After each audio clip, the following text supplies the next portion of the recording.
He mocked the cleaner's intelligence, until her reply left the whole room silent. Welcome to Tales by Orion. Let's uncover what really happened.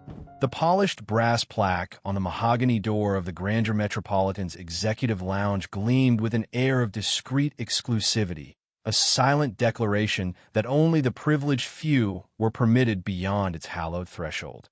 Inside, the air was thick with the scent of expensive cigar smoke, aged leather, and whispered power. It was a world of hushed conversations, clinking crystal, and the subtle, almost imperceptible movements of staff trained to anticipate every whim, to blend into the opulent background like expensive wallpaper. Among these unseen servants moved Thomas Mueller, a hotel cleaner whose quiet efficiency was as much a part of the executive lounge's ambience as the vintage port and the hushed jazz music. Thomas was in his late 50s, his face a roadmap of fine lines etched by years of silent observation and methodical labor. His uniform, a crisp gray shirt and dark trousers, was meticulously clean, his movements economical, his presence unobtrusive. To the wealthy patrons who frequented the lounge, he was simply the cleaner, a ghost in the periphery, his existence acknowledged only when a spilled drink needed attending to, or a lingering scent of cigar smoke required discreet eradication.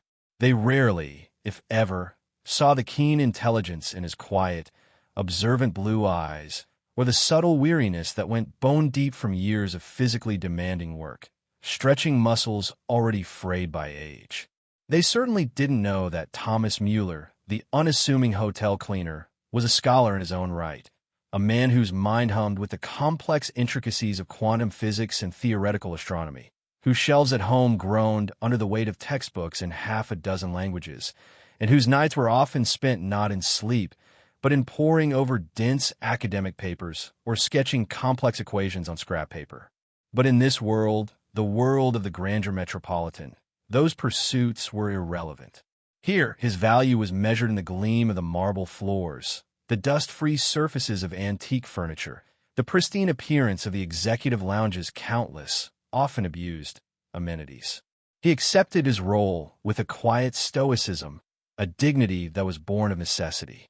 His family, back in a small, struggling village in a distant, post-industrial region of Germany, depended on his meager earnings. Every floor he mopped, every toilet he scrubbed, every spill he meticulously cleaned, was a small, silent act of love, of duty, a contribution to a future he might never see, but for which he was fiercely, unwaveringly committed. He had once dreamed of a different life, of a career in academia, of contributing to the grand tapestry of human knowledge. But life, with its cruel, indifferent twists, had derailed those dreams. A family tragedy, a devastating economic downer in his hometown, and the sudden, crushing weight of responsibility for elderly parents and ailing siblings had forced him to trade his scholarly pursuits for a cleaning card, his theoretical equations for the practical realities of survival. He rarely spoke of his past, not even to his few colleagues. It was a locked room within him, filled with ghosts and what-ifs, a place too painful to revisit. So, he moved through the glittering world of the Grandeur Metropolitan, a silent philosopher, charting the orbits of the privileged, his own star long since fallen, or so it seemed.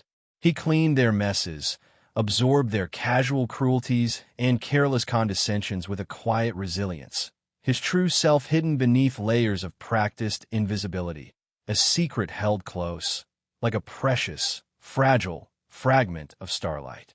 Tonight, the executive lounge was particularly vibrant, filled with the loud, boisterous chatter of a delegation of German industrialists. They were celebrating the successful acquisition of a rival company, their voices thick with the unmistakable accent of the Ruhr Valley, their laughter echoing a little too loudly in the otherwise hushed ambience. Among them, commanding attention with his imposing presence, was Julian Thorne, the CEO of Thorne Industries, a global titan known for his aggressive business strategies and his equally aggressive pursuit of perfection. Thorne was a man who exuded power, wealth, and an icy, unyielding intelligence. His eyes, the color of polished steel, missed nothing, conceded less. He was in his late 50s, his silver hair impeccably styled, his bespoke suit a testament to understated, unassailable authority. He was known for his sharp intellect, his even sharper tongue, and his utter intolerance for incompetence or inefficiency in any form.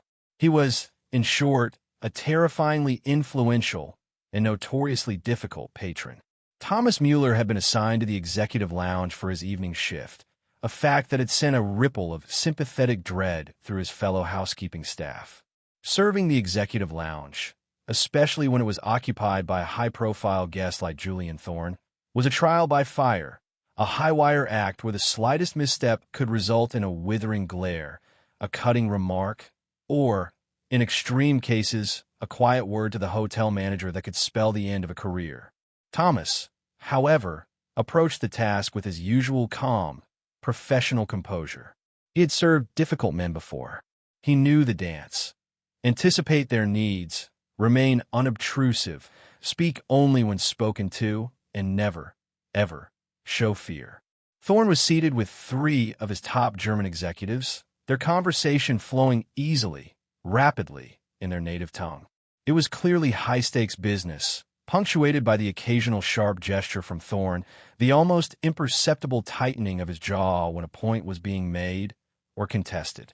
Thomas moved around their table with his customary quiet efficiency, discreetly clearing empty glasses, wiping down a wine spill on the polished mahogany, his presence a silent, almost invisible service.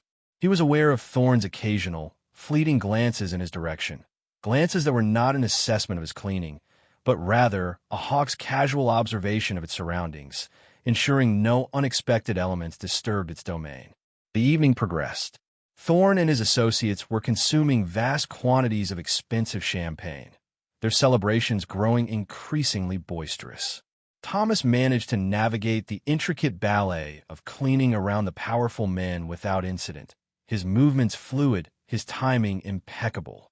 He even, on one occasion, anticipated Thorne's need for a fresh, damp cloth to wipe his hands before he had even consciously registered it himself, a small act of preemptive service that earned him a brief, almost surprised, flicker of acknowledgement in his icy eyes. Then it happened. As Thomas was discreetly wiping down a nearby console table, his small, discreetly vibrating mobile phone, tucked into the pocket of his uniform trousers, began to ring. It was a sound he hadn't expected, a sound that was strictly forbidden during service hours. He usually kept it on silent, a habit born of years of disciplined adherence to the rules. But tonight, in his haste, in his preoccupation with his duties and the sheer volume of the German delegation's conversation, he had forgotten. His heart lurched. The ringtone, a classical German folk melody, a familiar tune from his childhood, seemed to pierce the hushed, opulent atmosphere of the executive lounge like a shard of breaking glass. Every head at Thorne's table, and several at nearby tables, turned. Thomas froze, a flush of mortification, of sheer, unadulterated panic, flooding his cheeks. This was a cardinal sin, a breach of protocol so egregious it was almost unthinkable. Julian Thorne's glacial eyes narrowed, his perfectly sculpted eyebrow arching in a silent, damning interrogation. His associates looked aghast. Thomas wanted the earth to open up and swallow him whole.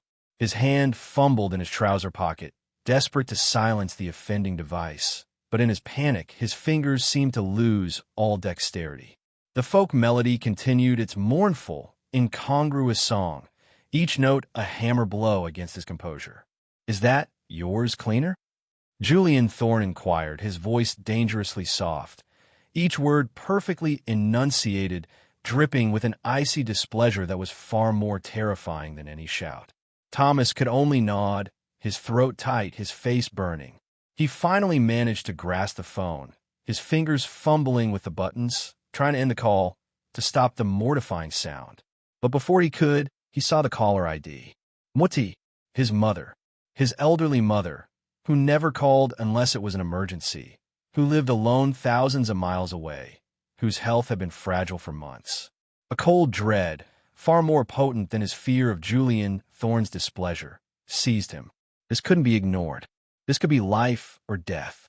Without a second thought, without conscious decision, driven by a primal instinct of love and fear, Thomas Mueller did the unthinkable. He answered the phone, and he spoke, not in the polite, deferential English of the grandeur metropolitan, but in rapid, urgent, fluent German, his voice tight with anxiety, his words a desperate plea for information, for reassurance.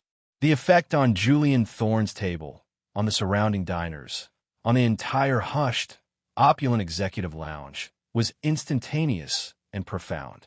The torrent of fluent, urgent German pouring from Thomas Mueller's lips, so starkly incongruous in the carefully curated English-speaking environment of the grandeur metropolitan's executive lounge, cut through the celebratory din like a sudden, chilling blast of Arctic air. The German delegates at Thorne's table, who had been speaking in their native tongue just moments before, stared at Thomas, their champagne glasses frozen mid-air, their expressions a mixture of shock and bewildered fascination. Their own language, spoken by the cleaner? It was an anomaly, a breach of the unspoken class divide, a moment of profound, disconcerting incongruity. Julian Thorne himself, his initial icy displeasure momentarily eclipsed by a flicker of something else. Surprise? Intrigue? Fixed his glacial gaze on Thomas. His associates looked bewildered, their faces mirroring the general astonishment in the room. Thomas, however, was oblivious to their reactions, lost in the terrifying bubble of his phone call. His mother's voice, when it finally came through, was thin, reedy, punctuated by her characteristic wheezing cough. Thomas listened, his heart pounding, his German words a rapid-fire volley of questions, of gentle reassurances, of barely suppressed panic. He learned that her chronic respiratory condition had flared up, that she was struggling to breathe, that the local village doctor was unavailable, and his neighbor, who usually helped, was out of town. The situation was dire. His mother needed help, immediately. The phone call lasted perhaps no more than 2 minutes, but to Thomas, it felt like an eternity, an agonizing descent into a private hell, played out on a public stage. When he finally ended the call, his hand was shaking so violently he could barely hold the phone. He looked up, his quiet blue eyes wide with a desperate, hunted fear, and met the full, concentrated force of Julian Thorne's unreadable gaze. The silence in the executive lounge was absolute, a heavy, suffocating blanket. Thomas knew, with a sickening certainty, that he had just committed professional suicide. He had not just broken a rule. He had shattered an illusion, the carefully constructed illusion of the invisible, unobtrusive servant. He had revealed himself as human, flawed, vulnerable, foreign. In this world, those were unforgivable sins. I apologize, Mr. Thorne, he stammered, his voice barely a whisper, his carefully practiced English deserting him in his distress. It was an emergency. My mother, she is very ill. Alone. Before Thorne could respond, the hotel manager, Mr. Du Bois, a man whose usual unflappable charm had deserted him, was rushing towards their table, his face a mask of horrified apology, his hands fluttering like agitated doves. Monsieur Thorne, Du Bois exclaimed, his voice a strangled squeak. 1,000 apologies. This is inexcusable, unforgivable. Herr Mueller, you will report to my office immediately. Your services are no longer required. His words, though harsh, were almost a relief to Thomas. He had expected nothing less. He deserved nothing less. He had betrayed the sacred trust of the grandeur metropolitan, the unspoken covenant of silent, invisible service. He nodded numbly, his gaze dropping to the floor, unable to meet the condemning stares of the surrounding patrons. He felt a flush of shame, hot and overwhelming, but beneath it, a deeper, colder fear for his mother consumed him. What could he do? How could he help, from thousands of miles away, with no money, no resources, no power? As Mr. Du Bois began to physically, if somewhat tremulously, try to usher him away from the table, Julian Thorne finally spoke. His voice, when it came, was still dangerously soft, but it held a new, almost imperceptible note, a flicker of something that was not anger, not displeasure, but something else. Curiosity? Or perhaps, even more improbably, a dawning, reluctant respect? "Wait, Du Bois," Thorne commanded, his voice cutting through the manager's flustered apologies like a steel blade. Du Bois froze, his hand still on Thomas's arm. "Let the man speak." "Speak?" Thomas looked up, his eyes wide with a mixture of disbelief and a desperate, foolish hope. What could he possibly say that would mitigate this disaster? Julian Thorne's gaze was fixed on him, his expression still unreadable, but the icy contempt seemed to have lessened, replaced by a keen, analytical attentiveness. "You speak German, Herr Mueller?" he inquired, his tone conversational, almost casual. Thomas nodded, his throat tight. "Yes, sir. It is my native language." "And you are, I gather, rather proficient in it," Thorne observed, a ghost of a smile playing on his thin lips. "That was quite a passionate exchange. May I inquire as to the nature of the emergency? Your mother, you said." Thomas hesitated, then, spurred by a desperate, irrational hope that this powerful, enigmatic man might, for some unfathomable reason, choose to help, he told him.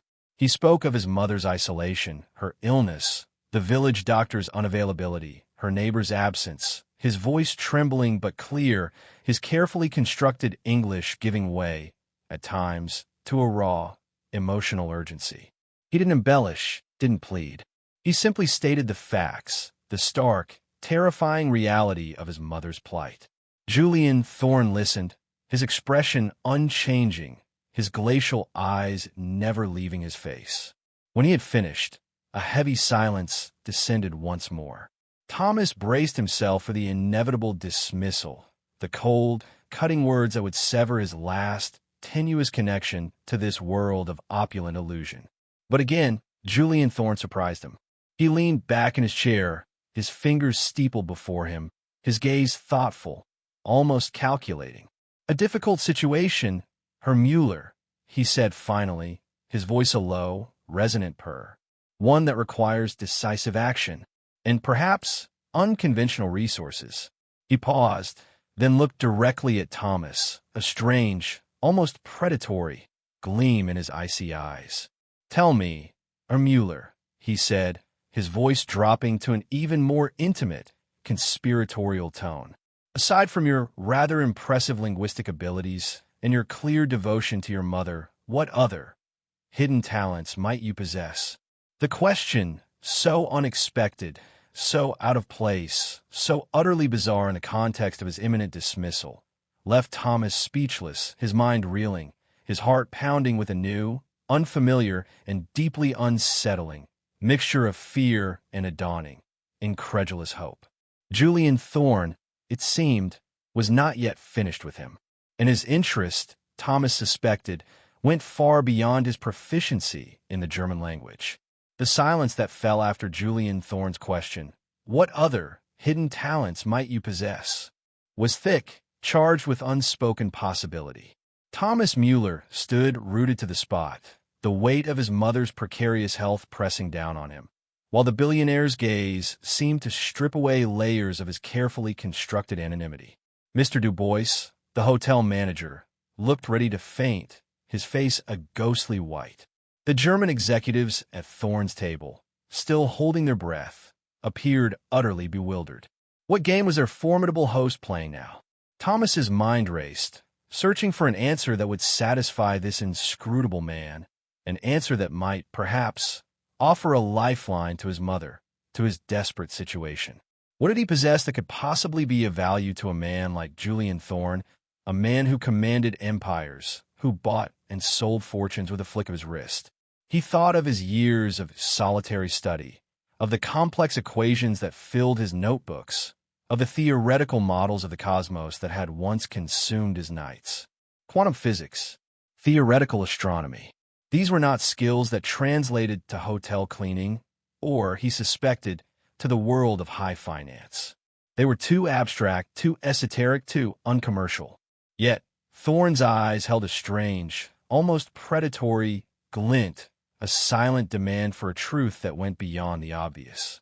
He wanted something more than a recitation of basic skills. He wanted a revelation. "Mr. Thorne," Thomas began, his voice hesitant at first, then gaining a quiet strength. My pursuits outside of my work, they are perhaps unconventional. Academic, you might say. I have a deep interest in complex systems, in the hidden patterns of the universe, in theoretical physics." He braced himself for Thorne's scoff, for the inevitable dismissal of such esoteric knowledge as utterly useless in the practical world. But Thorne's expression remained unreadable, his gaze unwavering.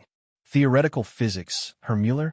Thorne purred, a faint, almost imperceptible smile touching his lips. "How fascinating. Do go on." Thomas, emboldened by the lack of immediate contempt, found himself speaking with a passion he rarely allowed himself to display.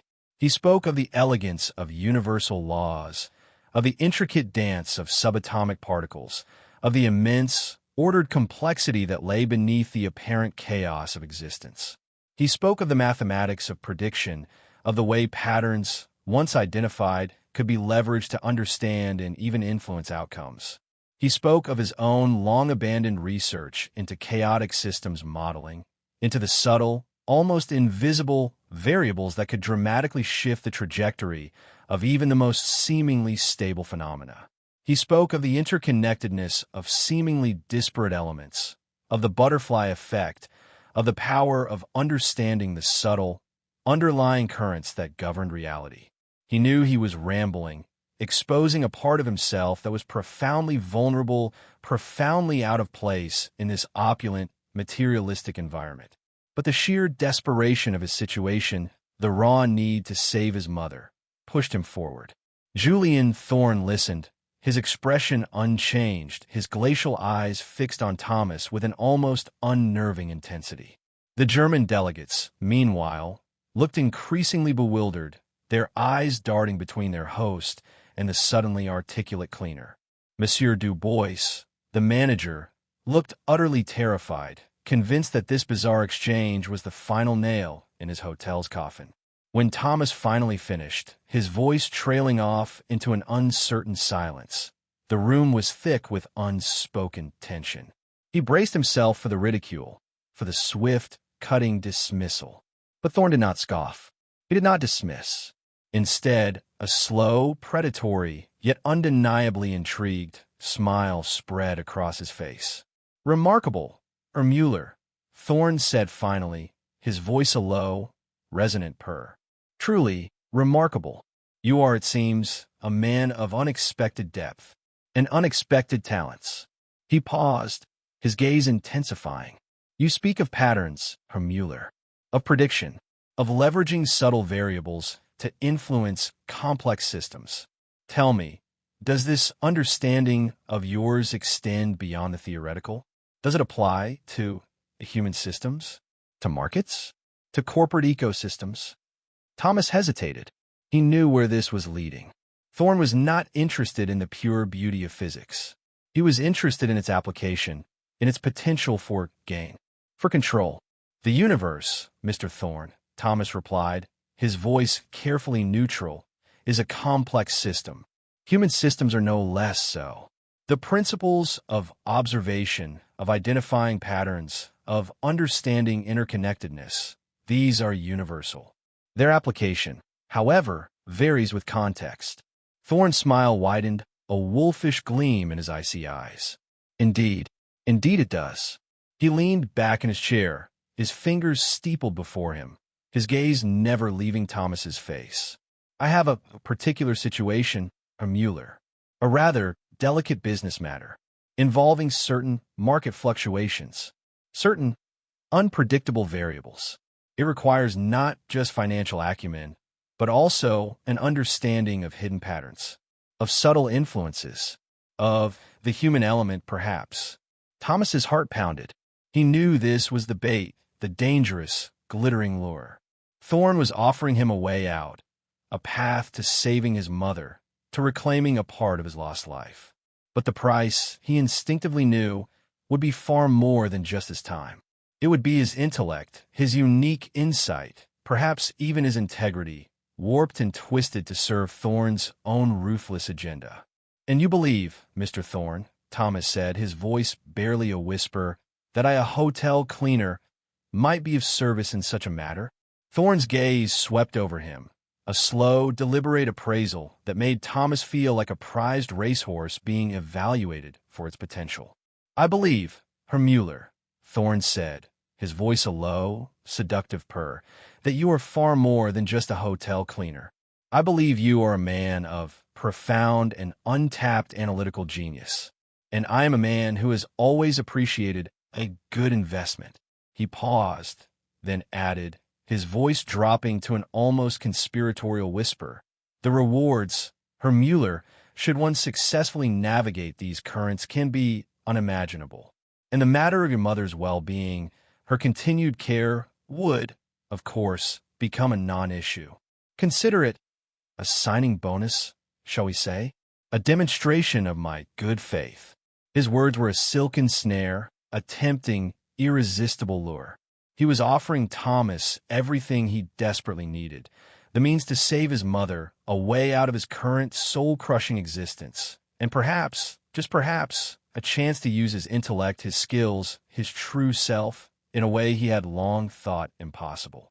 The price was steep, terrifyingly so, but the prize was a future she had long thought impossible. Thomas met Thorne's gaze, his own blue eyes, usually so carefully guarded, now holding a flicker of something new, a dawning, reluctant, and deeply compromised hope. He thought of his mother, struggling for breath. He thought of his dreams, buried under years of dust and despair. He thought of the desperate gamble Thorne was offering him. The alternative was a slow, certain descent into despair. "Yes, Mr. Thorne," he said, his voice quiet but firm, the words tasting like ash and gold in his mouth. "We have an understanding." The die was cast. Thomas Mueller, the hotel cleaner from the Grandeur Metropolitan, had just stepped out of the shadows and into the dangerous, glittering, and utterly unpredictable world of Julian Thorne. His life, he knew, would never be the same. The swiftness with which Julian Thorne acted was breathtaking, a testament to his immense power and the almost terrifying efficiency of his global network.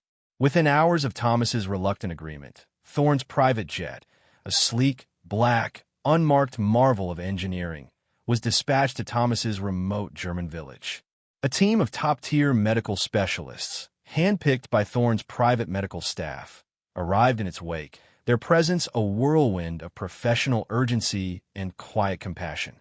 Thomas's mother, weakened by her chronic respiratory illness, was carefully assessed, stabilized, and then, with her reluctant but grateful consent, airlifted to a private, state-of-the-art medical facility in Zurich, a facility renowned for its cutting-edge pulmonary care and its equally astronomical fees. Thomas accompanied her on the private jet, sitting by her side, holding her frail hand. The sheer, unimaginable luxury of the journey is stark, surreal contrast to the grim reality of her condition and of his own life just hours before. The relief that washed over him as his mother was settled into her luxurious, sunlit room, surrounded by attentive, expert medical staff, was so profound it almost buckled his knees. For her safety, for this precious, fragile life, he knew he would do almost anything. Julian Thorne, true to his word, did not press him immediately. He allowed Thomas a few days to ensure his mother was receiving the best possible care, to absorb the seismic shift that had just occurred in his life.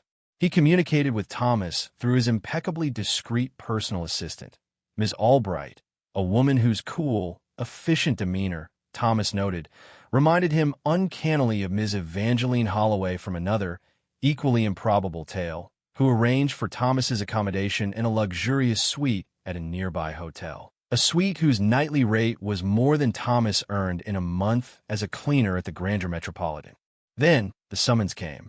A simple, elegantly embossed card, delivered by a liveried chauffeur. Herr Mueller, Mr. Thorne requests the pleasure of your company for dinner this evening. 7 o'clock. His private residence. Not a neutral hotel suite, not a discreet business office. His home. The implication was clear. The time for pleasantries, for settling in, was over. The true nature of their understanding was about to be revealed. Thomas dressed for his dinner with Julian Thorne with a sense of trepidation that bordered on dread. The luxurious hotel suite, with its silk sheets and its panoramic views of the snow-capped Alps, felt like a gilded cage, a temporary holding cell before his true sentence was pronounced. He had no illusions about the nature of this dinner. It was not a social engagement. It was a summons, a prelude to the fulfillment of his side of their dark, unspoken bargain. He chose an outfit that was both elegant and understated, a simple, dark gray suit he had purchased years ago for a conference, a relic from a life that now seemed a distant, almost forgotten dream. It was professional, yet it felt oddly stiff, confining on his body. He wore minimal adornment, his quiet blue eyes, his most striking feature, holding a mixture of anxiety, determination, and a carefully concealed intelligence. Julian Thorne's private residence was not what he had expected. It was not a modern, sterile glass and steel monstrosity, but an old, rambling chalet nestled high in the mountains, its weathered wooden beams and stone fireplaces exuding an air of rustic, almost melancholic charm. The interior, however, was a surprising blend of old-world elegance and cutting-edge technology, a space that was both intimate and undeniably powerful, much like the man himself. Thorne greeted him not in a formal drawing room, but in a vast, book-lined study, a fire roaring in a massive stone hearth, casting dancing shadows on the richly paneled walls. He was dressed casually, in a dark cashmere sweater and tailored trousers, yet he seemed no less formidable, no less in command than he had in his bespoke suit at the Grandeur Metropolitan.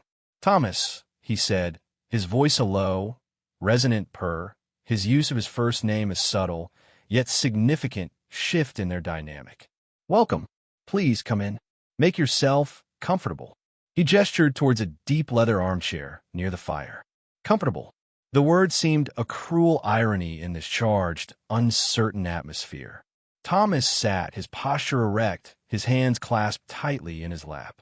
Thorne poured them both a snifter of amber-colored liquid from a crystal decanter. Brandy, he presumed, expensive, potent. He handed him a glass, his fingers brushing his for a fraction of a second longer than necessary, a touch that sent an unwelcome shiver down his spine. "To new beginnings, Thomas," he said, raising his glass in a mock toast, his glacial eyes holding his a faint, enigmatic smile playing on his lips. "And to mutually beneficial understandings." Thomas sipped the brandy, its fiery warmth doing little to dispel the chill of apprehension that had settled deep within him. The preliminaries were over. The game was about to begin. "Mr. Thorne," he began, his voice quiet but firm, "you have honored your side of our agreement. My mother is safe. She is receiving the best possible care. For that, I am profoundly grateful." Thorne inclined his head, a gesture of regal acknowledgement. "Gratitude is a commendable emotion, Thomas. But our understanding, as you recall, involved more than just filial devotion." He paused, swirling the brandy in his glass, his gaze never leaving his.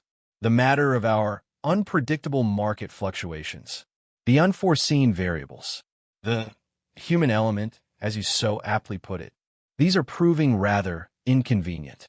He took another sip of his brandy, his eyes gleaming in the firelight.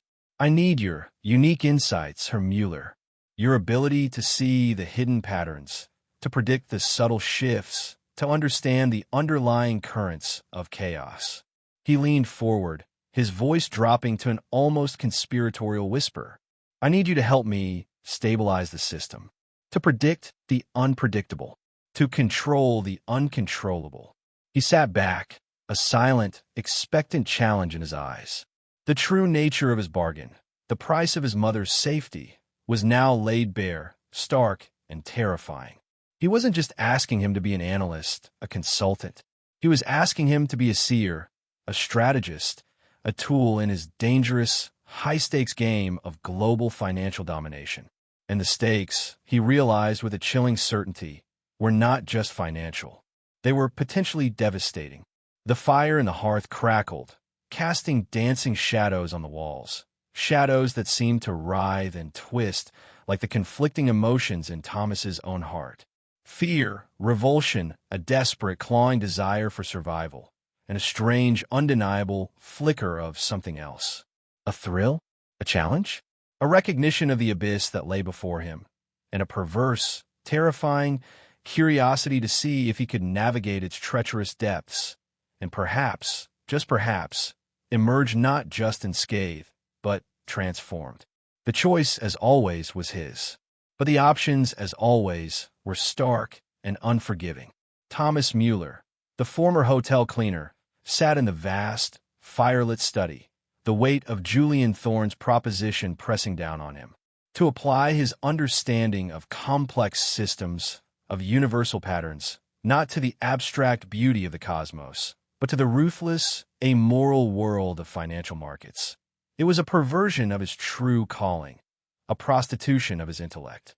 Yet his mother's fragile life, her continued well-being, hung in the balance, a desperate, undeniable hostage to Thorne's demands. "Mr. Thorne," Thomas began, his voice steady, though his heart hammered against his ribs, "what you are asking, it is beyond the scope of conventional analysis. It involves anticipating human irrationality, geopolitical shifts, even acts of God. There is no formula for such chaos." Thorne's lips curve into that familiar, chilling smile. "Precisely, Thomas. And that is where your unconventional talents come into play.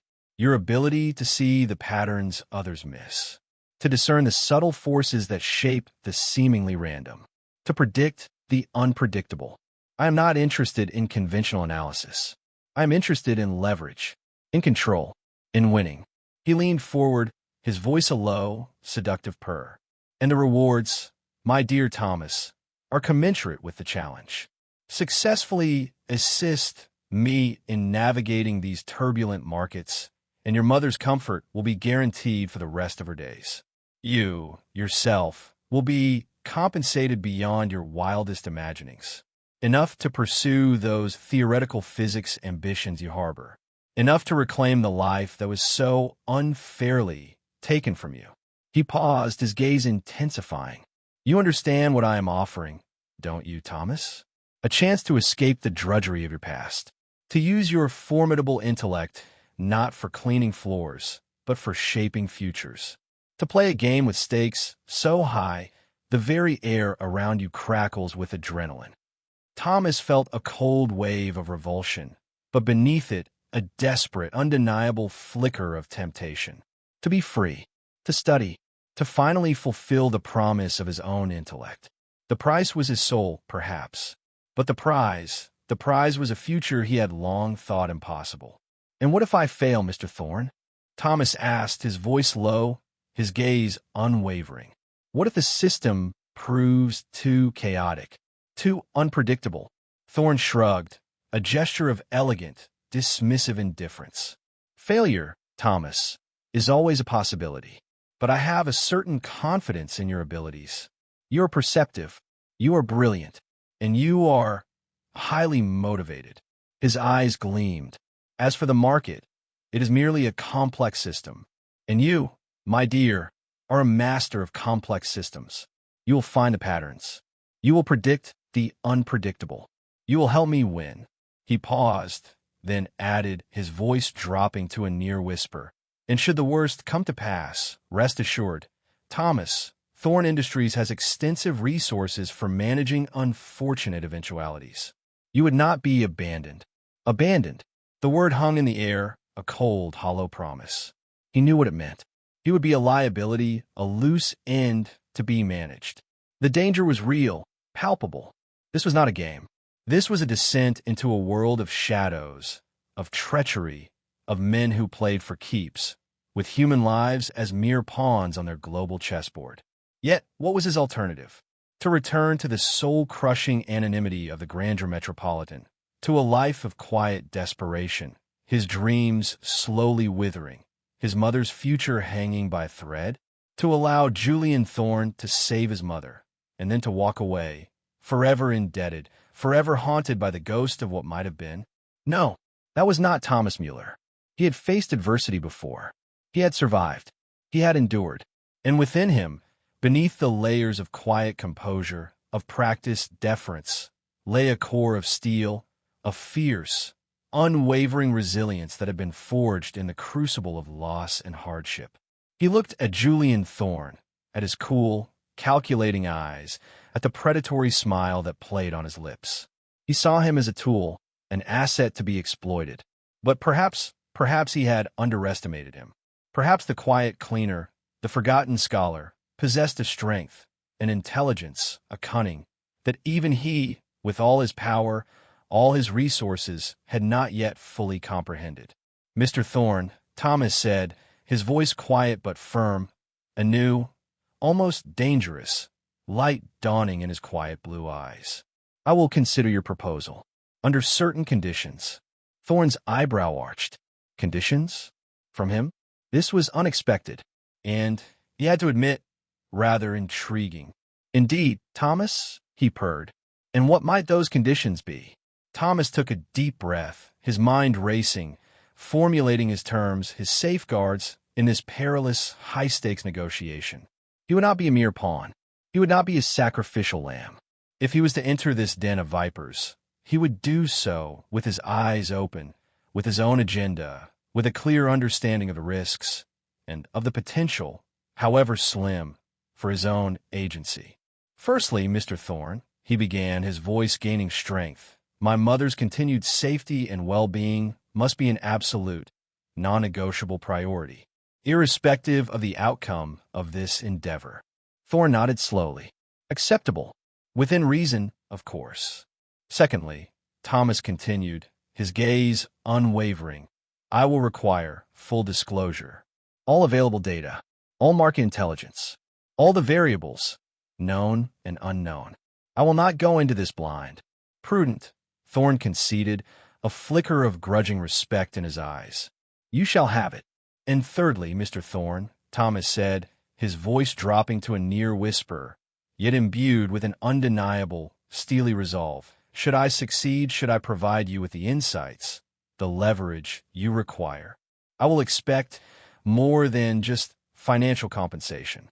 I will expect a seat at the table." Thorne stared at him, his expression unreadable. "A seat at the table? What did he mean?" "Explain yourself, Thomas," he commanded, his voice a low, dangerous growl.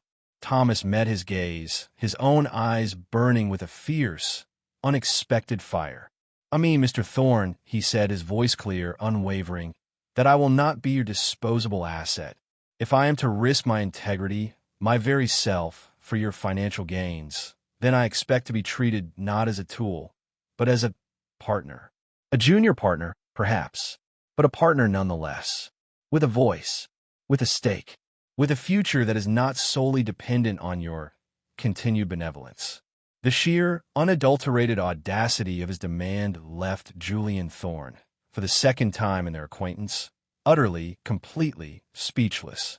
This quiet, unassuming hotel cleaner, this desperate, vulnerable scholar, was not just negotiating for his survival.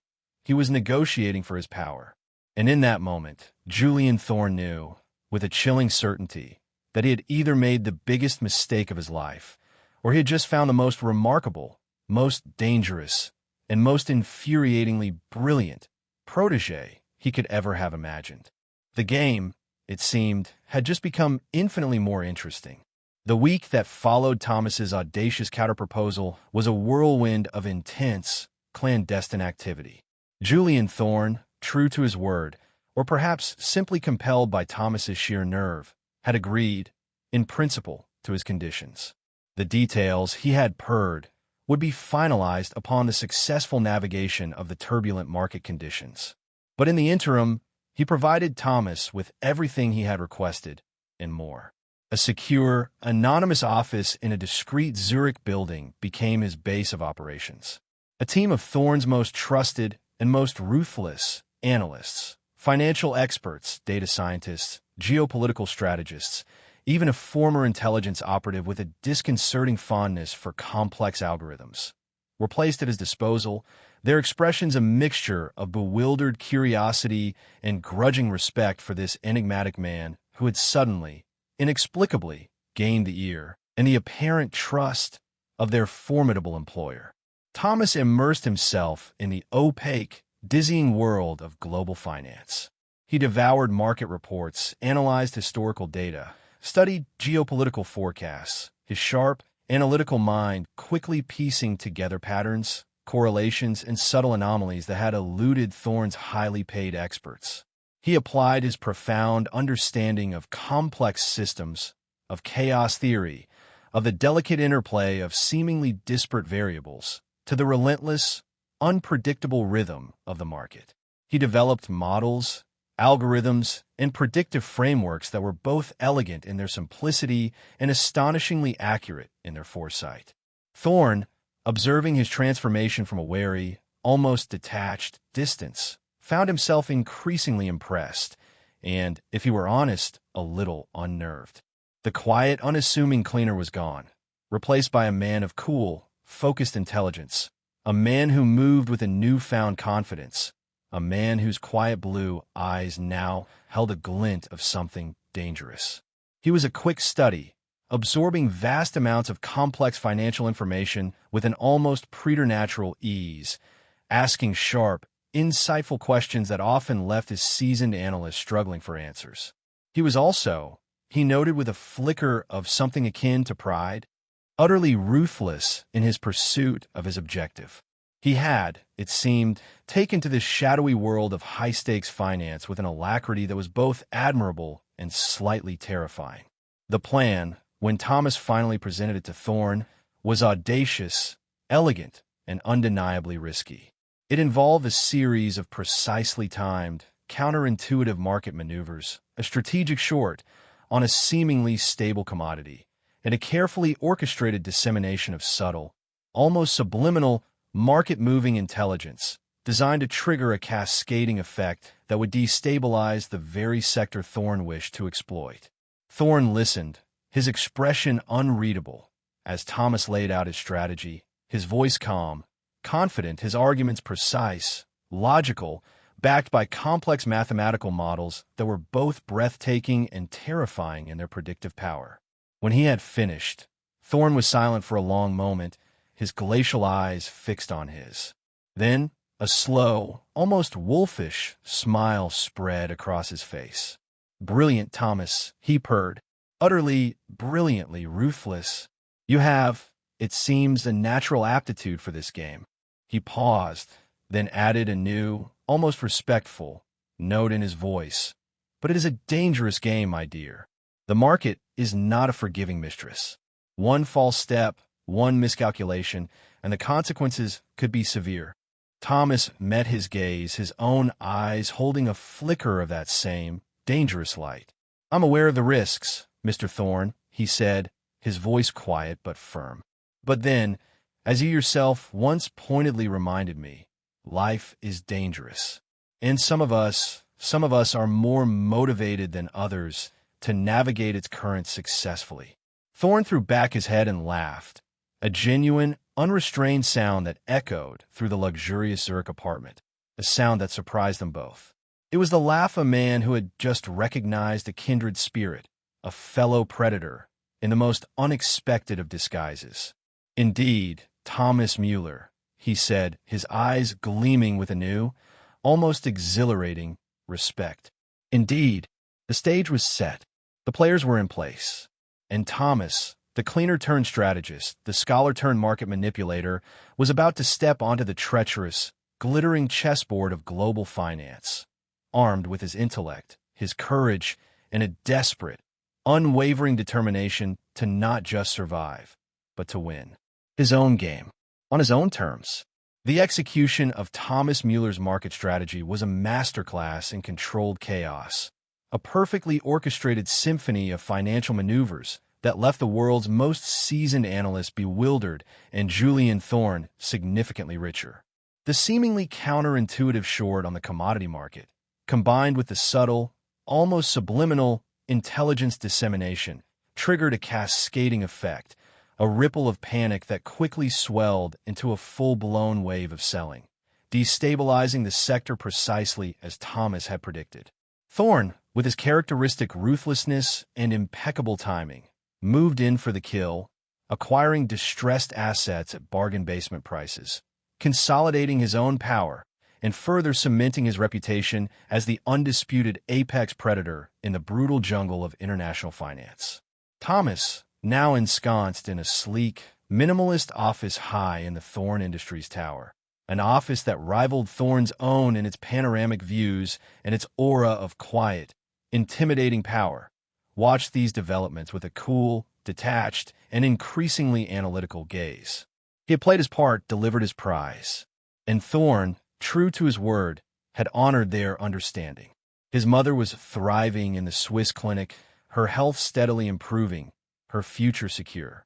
Thomas himself was now a man of considerable, if discreet, means, his generous compensation package, a testament to the value Thorne placed on his unique talents. But the seat at the table, the partnership he had so audaciously demanded, was proving to be a far more complex and far more challenging proposition. Thorne, it seemed, had plans for him, plans that extended far beyond his initial, albeit spectacular, success in the market. He saw in him not just a brilliant analyst, but a potential protege, a kindred spirit, a man whose intellect, whose ruthlessness, whose sheer unadulterated nerve mirrored and perhaps even surpassed his own. He began to involve him in his most sensitive, most high-stakes dealings. He valued his insights, his unique understanding of complex systems, his uncanny ability to read situations, to anticipate their moves, to identify their weaknesses. He became Thorne's secret weapon, his eminence grace, his influence subtle but undeniable, his presence a quiet, constant reminder of the dangerous, intoxicating game they were playing. Thomas, for his part, found himself drawn deeper and deeper into Thorne's world, a world of power, of intrigue, of unimaginable wealth, and of profound, soul-corrupting cynicism. It was a world that both repelled and fascinated him. He learned to navigate its treacherous currents, to speak its coded language, to anticipate its sudden, brutal shifts in allegiance. He learned to wear the masks it demanded, the cool, composed professional, the charming, sophisticated negotiator, the ruthless, calculating strategist. But beneath the masks, the old Thomas, the scholar, the dreamer, the man who had once found solace in equations and cosmic contemplation, still lingered, a quiet, persistent whisper of conscience in the deafening roar of ambition and power. He knew he was changing, being molded, shaped by Thorne's influence, by the very nature of the world he now inhabited. The lines between right and wrong, once so clear, so absolute, were becoming blurred.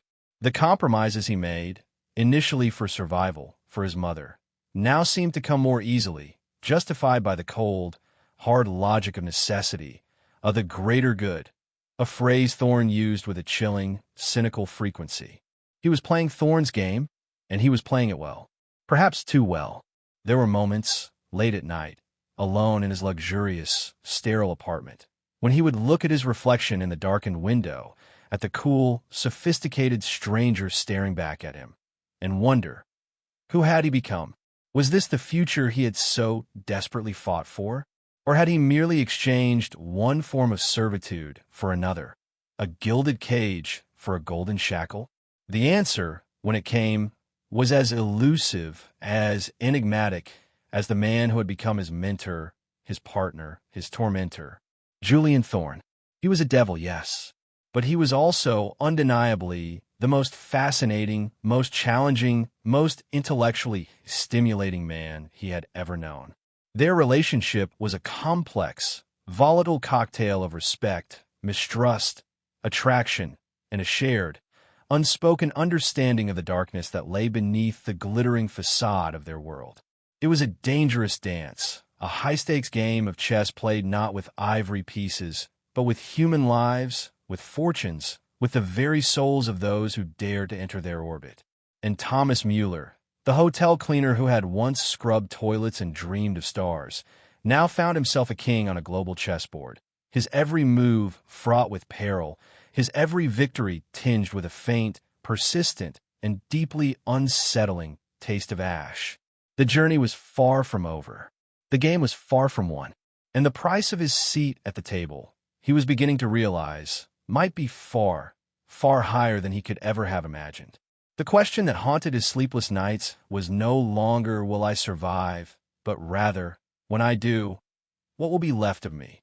The answer, like so much in his new, dangerous, exhilarating life, remained shrouded in shadow, waiting to be revealed in the next, inevitable, and undoubtedly treacherous move. The years that followed saw Thomas Mueller's ascent within the shadowy echelons of Thorne Industries become the stuff of hushed, almost mythical legend.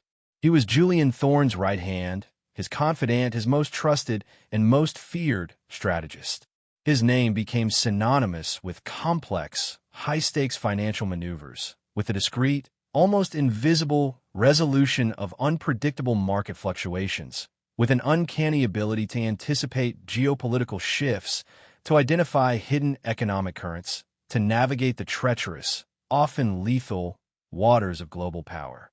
He moved through this world with a cool, almost preternatural grace, his quiet blue eyes missing nothing, his intellect a razor-sharp scalpel, dissecting and analyzing every nuance, every hidden agenda. He had mastered the game, learned its unwritten rules, its brutal, unforgiving logic. He had become, in essence, a true counterpart to Thorne himself, brilliant, ruthless, and utterly, terrifyingly effective.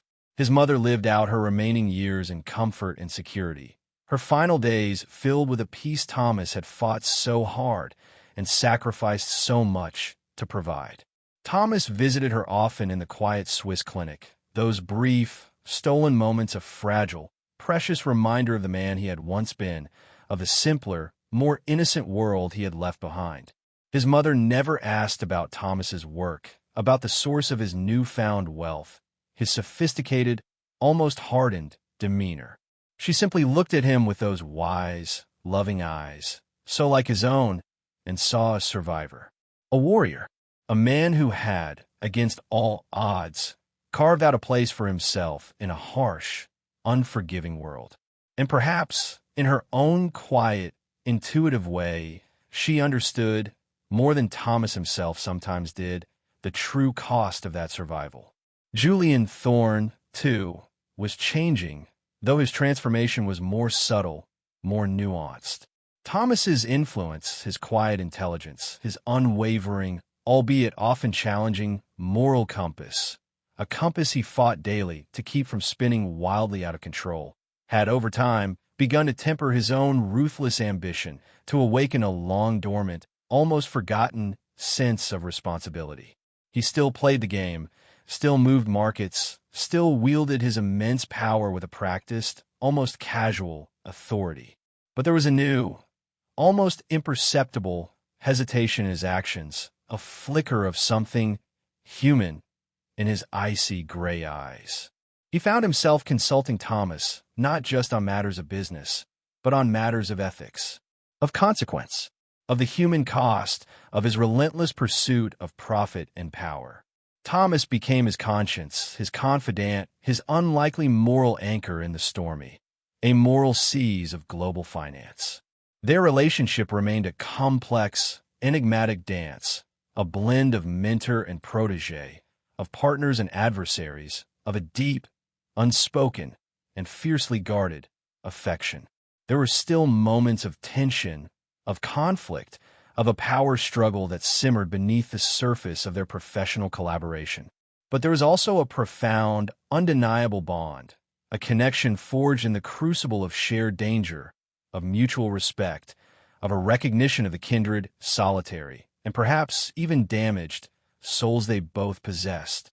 One cool autumn evening, years after their first fateful encounter at the Grandeur Metropolitan, Thomas found himself standing with Julian Thorne on the terrace of his Swiss chalet, the same terrace where their dark, illicit bargain had first been struck.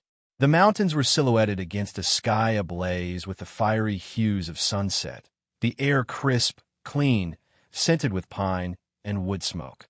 They were sipping brandy, the same expensive, potent vintage Thorne had offered him on that first, terrifying night. But the atmosphere between them was different now. The tension was still there, always, but it was overlaid with a comfortable, almost domestic familiarity.